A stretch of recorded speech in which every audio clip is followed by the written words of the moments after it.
Hey everyone, so we are on the back deck today for the September garden tour. If you haven't watched the front deck tour, make sure to watch that as well. But this deck, similar size, 18 by 19, except we have like the air conditioning units, so it's slightly smaller space for gardening than the front deck. This is also what I considered my more formal deck garden because I was more careful about the color scheme and placement of the plants. But unlike the front deck, there's a lot more issues that I've had back here as far as pests and disease. There's a lot more bare spots, it seems like, on the back deck than on the front deck. So let me take you around and I'll show you what my garden looks like early September. So here's a quick sweep of the back deck. I think you can see, probably especially along the border, that there are a few bare spots due to leaves that I've removed from the disease issues that I've had so far. But let's start over here with this dahlia. So this is the Michaela Miranda. I did not buy Michaela Miranda tubers, but that is what it ended up as. This was supposed to be a dinner plate dahlia, but it's a decorative dahlia. So those are about 2 to 3 feet tall. And obviously the flowers are a lot smaller, but they are still really pretty. All of the dahlias out here on the back I did overwinter last year, but I think all of them are showing some symptoms of a virus. So I don't know if I'm gonna save any of them from this year. I might just save the ones up front that don't seem to have any issues. And you can see here, like on some of the leaves, I think somebody mentioned that looked like mosaic virus. So let me know if you know more than I do about dahlia virus issues. Next over here is my lemon tree. And if I get in close here, there are 3 lemons currently on it. So there's one here, there's one back there, and the largest one so far is right here. So these look like limes. They will turn yellow. It takes about 9 months from the lemon kind of starting to form to it being ripe. I don't really know if that makes it worth it, but I'm still holding on to this lemon tree for now. I have had scale on and off. I see a little bit of it right here, so I'm just going to scrape that off with my nail, but I think I've got control of most of it so far, which has been good. Up here I have a celosia that I'm going to put in one of the back raised beds to replace the plants that don't look so great. I have the Rock and Grow Midnight Velvet Sedum. This is new for 2024. I love sedum. I've really fallen in love with it this year, so I definitely want to add some more going forward, especially because they still look so nice as we head into fall. I think I'm going to keep this one in this container and just continue to let it grow until maybe it might need a repotting. We'll see, but I like, again, the contrast between the dark foliage and the white pot.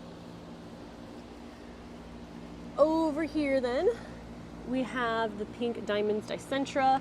I really like the bluish green of the foliage here, but I don't know if I love this enough to keep it. We'll kind of see. Maybe I'll move it to one of the raised beds instead of an individual pot.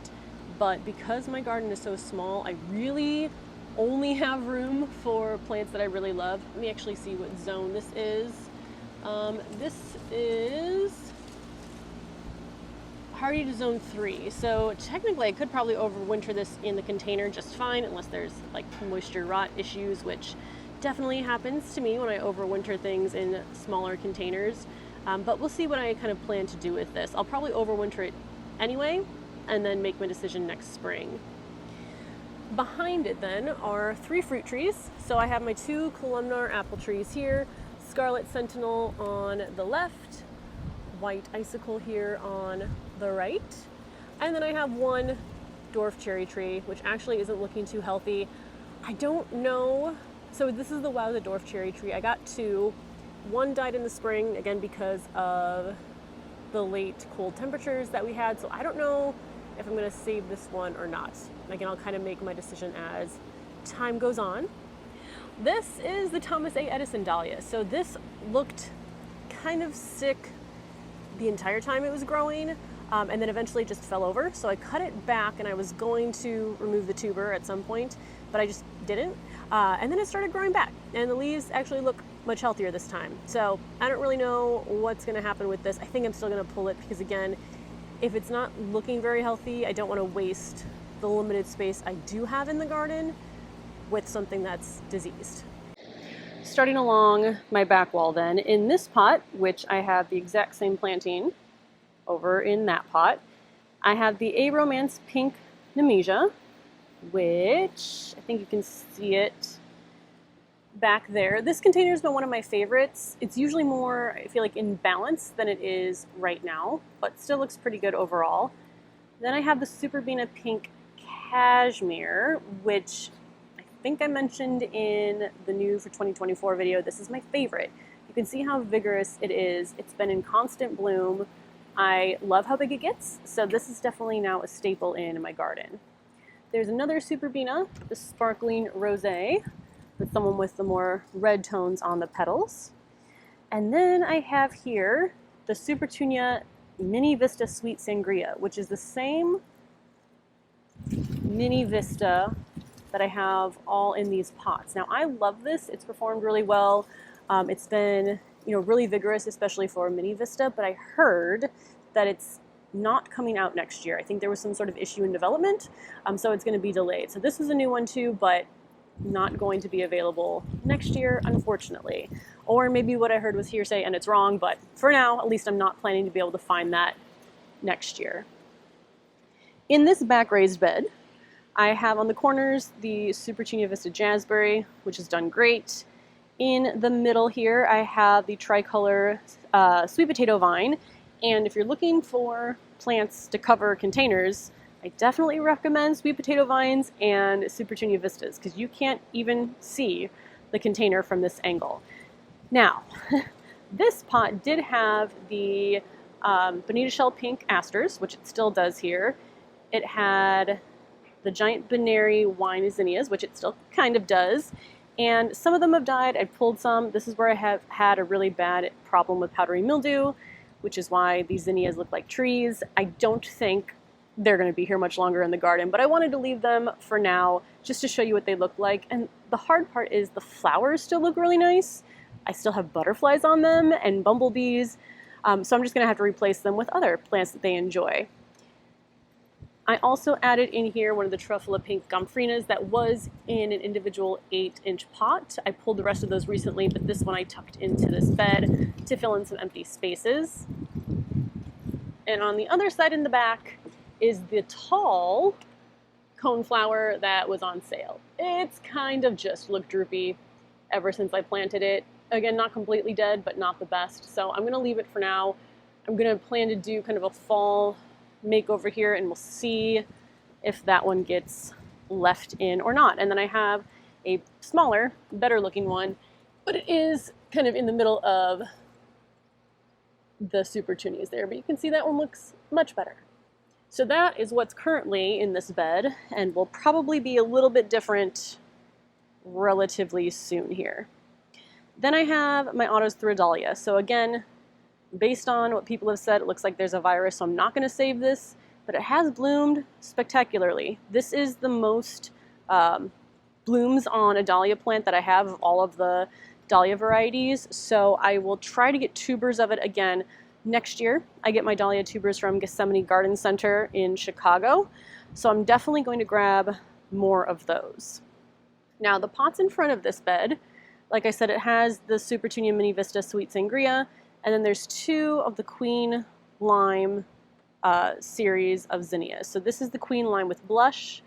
I see another little beetle in there. They're starting to take over, unfortunately.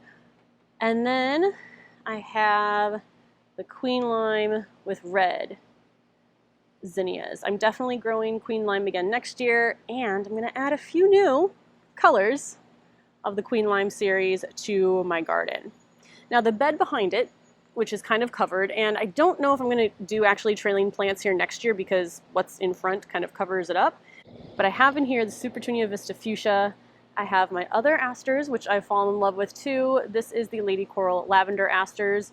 The Bonita Shell Pink has started to have some issues with scale and pests and a little bit of powdery mildew, but these are still doing relatively well. Over here, I mean, the cosmos have just been absolutely beautiful the last few weeks. I can't stop taking pictures of them, but these are the Cupcake Blush Cosmos. All of the flowers here, except for one, are from one plant. There were two, one died, there were three, one died, so there's 2 plants left.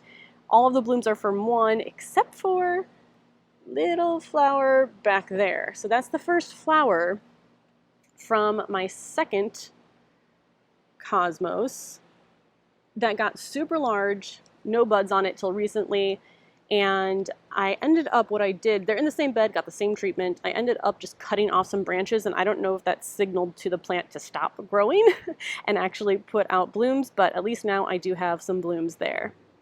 But I absolutely love how full these are, but I am nervous. I don't think I'm going to plant just like 3 of the cosmos next to each other, because if I happen to get all of them that don't bloom, then I'm just going to have a green wall.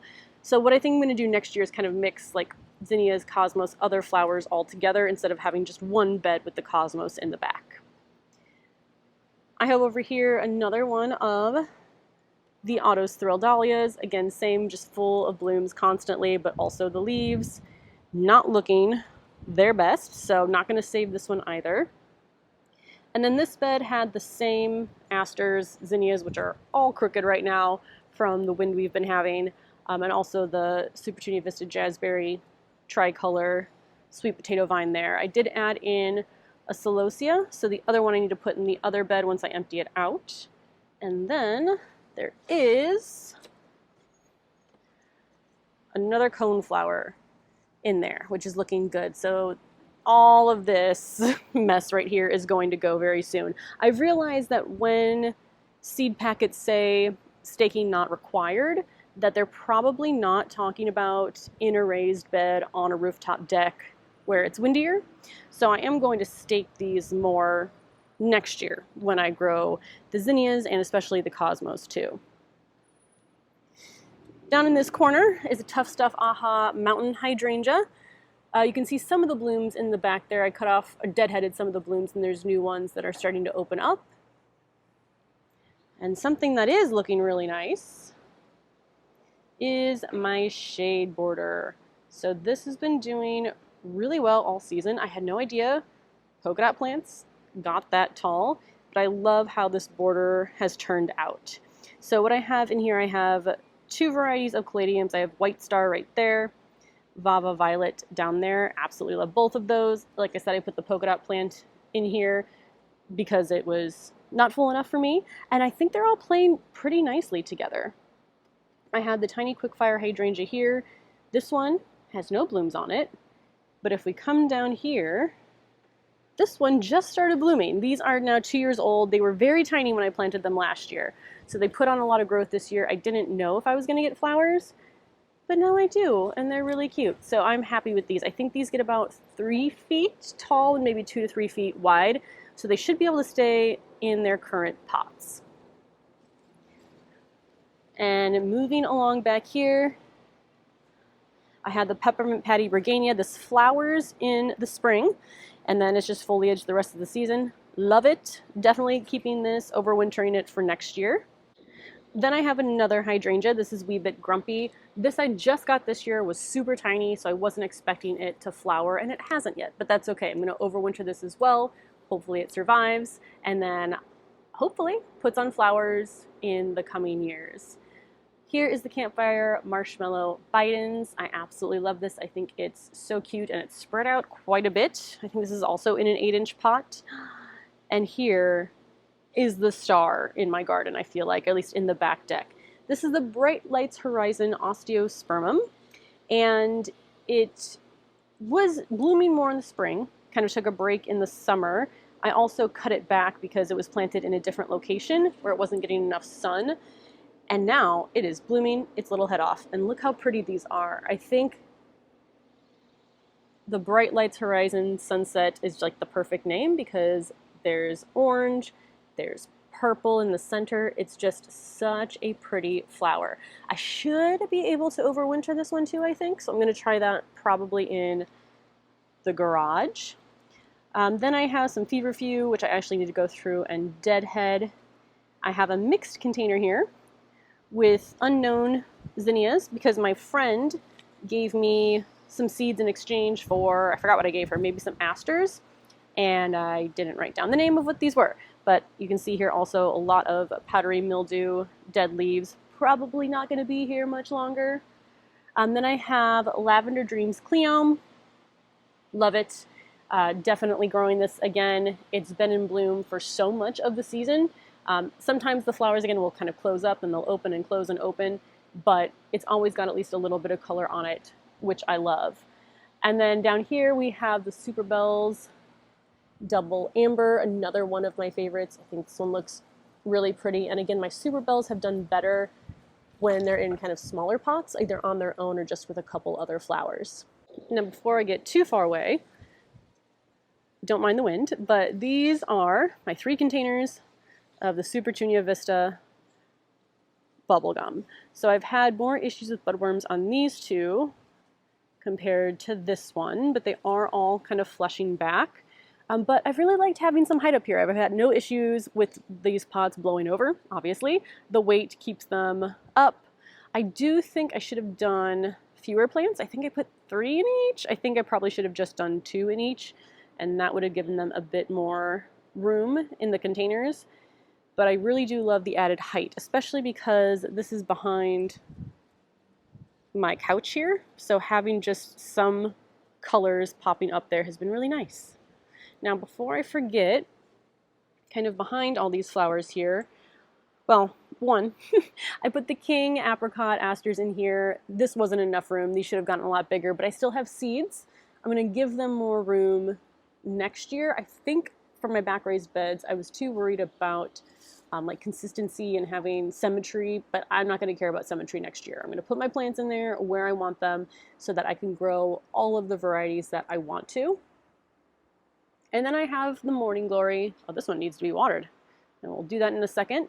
But I have my Morning Glory growing up these 2 trellises, and they're just kind of naturally going across this window here, which is a really, really pretty view from inside.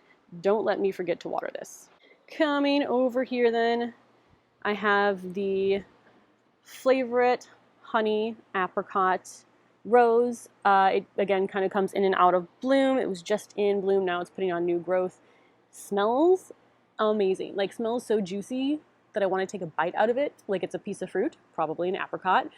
But it smells amazing. They're beautiful flowers. I have eaten some of them. I don't think the flavor is as strong as like the scent of the flower, but they still taste good.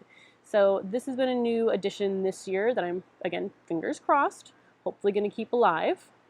And then I think these are the last few plants on the deck kind of around the table, but this is the silver wave petunia. I did have the Super Bells Double Smitten in there.